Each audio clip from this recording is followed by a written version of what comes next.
Hey guys, kumusta kayong lahat? Kami, heto na nga at hindi na kami nakaligtas sa mga ubo, sipon, lagnat at trangkaso. Pero ang pinakamalala sa lahat ay ang daddy namin. Ilang araw na nga siyang hindi nakakapasok dahil malala ang sipon at ubo niya. Babalik-balik nga din ang lagnat niya kaya pinahilot ko na siya at pina-check up ko na rin. Sa mga oras na nga ayan ay malapit ng mag-10 ng gabi. Tinimplahan ko nga siya ng gatas at binigyan ko ng tinapay at saging dahil nga iinom na siya ulit ng gamot. Konti lang din kasi nakain niyang kanin at ulam kanina dahil nga napakapait daw ng panlasa niya. Dahil nga paborito ni Samira ang saging, hindi pwedeng hindi siya kumain dahil nakita niya kaming kumakain kahit hating gabi na. Isa nga ang saging sa paborito niyang prutas, kaya niyang umubos ng 3 saging ng sunod-sunod. Pagkatapos ko nga siyang painumin ng gamot ay ginusto na niyang humiga uli. Sobrang sakit daw kasi ng ulo niya at nahihilo pa siya dahil wala pa siyang masyadong gaanong tulog dahil nga sa ubo at sipon niya. Kaya ako na nga lang maglilinis at magpupunas sa kanya saka ko siya bibihisan. Wipes nga na guy feel ang gagamitin ko sa kanyang pampunas na wipes ni Samira. Napakaganda ng wipes na yan guys, makapal, malapad at saka malambot. Pag gusto niyo i-try, ilalagay ko yung link sa comment section guys. Pag may mga lagnat at sinat nga sila ay yung wipes na yan ang ginagamit ko pang punas sa kanila dahil nakaka-absorb din talaga siya ng init dahil nga malamig. Heto pala yung full video na in-upload ko kahapon kaya hindi yun prank, totoo talaga yun dahil may sakit talaga yung asawa ko. Hindi nga niya alam na kinukuhanan ko ng video kung paano ko siya punasan, linisan at saka bihisan kasi siguradong aayaw siya. May pagkamahiyain din kasi talaga siya pero kailangan niyang bawas-bawasan dahil nga vloggeris ang kanyang asawa. Diyos mio. Tingnan nyo nga siya at parang wala talaga siya sa huwisyo dahil nga nahihilo siya tapos talagang mainit na mainit siya dyan. Dahilan nga din siguro sa malala niyang sipon kaya masakit ang ulo niya. Dagdag mo pang sabay-sabay na mga gawain niya, nag-aaral siya, nagtatrabaho, nagre-review. O dahil na nga rin siguro sa panahon at marami talagang nagkakasakit ngayon ng trangkaso dahil nga sobrang lamig. Simula nga nung nagsama na kami ay ganyan ko na talaga siya alagaan pag may sakit siya. Medyo sakitin talaga siya at may lahi silang hikain. Pero nung nasa Taiwan siya, 3 years and 6 months siya doon pero bihira lang siya magkasakit dahil na rin siguro malinis yung hangin lalo na't nasa probinsya siya. Kaya pagdating niya dito sa Pilipinas ay talagang nabigla yung katawan niya. Long sleeve nga yung sinusuot niya kasi kahit na mainit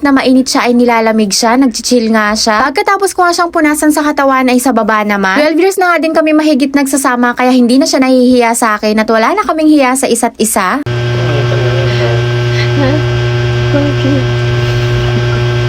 Tawa nga ako ng tawa dyan dahil sa 12 years na pagsasama namin ay ngayon ko lang naman video na binibihisan ko siya at pinupunasan dahil nga may sakit siya. Tinanong pa nga niya ako, ba't daw ako tumatawa? Diyos mio. Nagtaka siguro siya bakit ako tawa ng tawa samantalang sanay naman na akong gawin to sa kanya. Sanay na nga siya sa akin dahil tuwing magkakasakit siya ay talagang pinupunasan ko ang buong katawan niya lalo na pag mataas talaga yung lagnat niya. Pagkatapos ko nga siyang punasan ay sinuutan ko na rin siya ng short para makapagpahinga na rin siya. Pinalitan ko nga rin yung suot niya. Nagsusuot nga siya ng mask para hindi siya makahawa lalo na kay Samira at katabi namin siyang natutulog. Lalagyan ko nga din siya ng cool fever. Pumunta pa nga ako ng Alphamart kanina kaso nga lang yung walang pang adult, pang baby lang pero pwede na yan. Makabawas man lang sa init na nararamdaman niya dahil masarap din sa pakiramdam pag naglalagay ng cool fever. Pagkatapos ko nga siyang asikasuhin ay kinabit ko naman yung kulambo namin. Masarap na nga din ang tulog ni Samira at hindi ko muna siya itatabi sa daddy niya dahil nga baka mahawa siya. Gustong gusto niya talaga kasi katabi ang daddy niya sa pagtulog sa gabi. Ang kuya Cypher nga namin ay masarap na din ang tulog dahil nga gabi na rin. Pagkatapos ko magsarado ng sari-sari store namin ay heto pa lang ang oras na maaasikaso ko ang sarili ko. So ayan guys, naghabat na nga lang ako, nag-toothbrush at saka naghilamos. Hindi ko nga pwedeng pabayaan ng toothbrush yung ngipin ko dahil nga naka-brace ako. May mga ilan-ilan nga akong tigyawat na tumutubo kaya kailangan nating mag-skincare kahit minsan lang. Sa personal nga guys ay morena talaga ako. Sobrang liwanag lang talaga ng ilaw namin kaya para akong maputi. Same pa din naman yung ginagamit kong skincare sa mukha ko. So ayan guys, Prestige ang gamit ko sa mukha ko. 2 years ko nang mahigit na gamit yan dahil hiyang talaga ako sa kanya.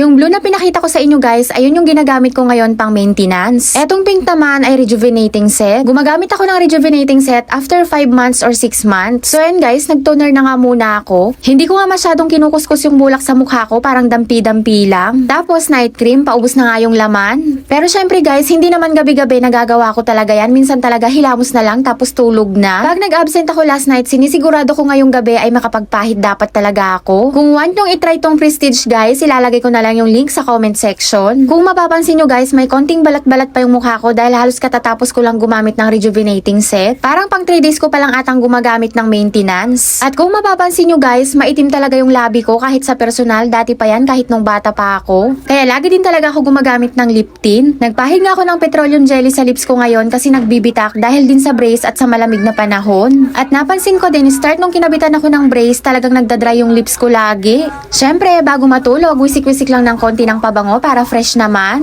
Yun lang muna guys for today's video. Agyamanak! Bye-bye!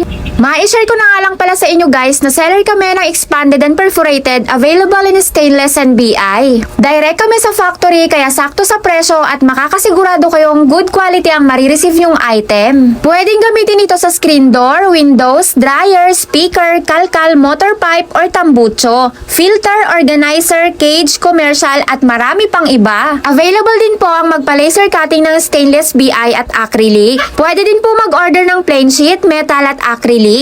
Pwede din po kayo magpakat ng laser cutting, engraving at bending. Available in different sizes. Customized cut is available din guys. High quality materials for a quality finish. Kaka-open lang po pala ng shop namin sa Shopee. Kaya guys, Bekheneman, order na! Para po sa unang 5 makakapag-check out sa shop namin sa Shopee ay makaka-receive po ng freebies. Kaya guys, link in my bio. Pwede din po kayong mag-direct PM sa akin para sa mas mabilis na transaction. Ilalagay ko na lang po yung cellphone number ko sa comment section.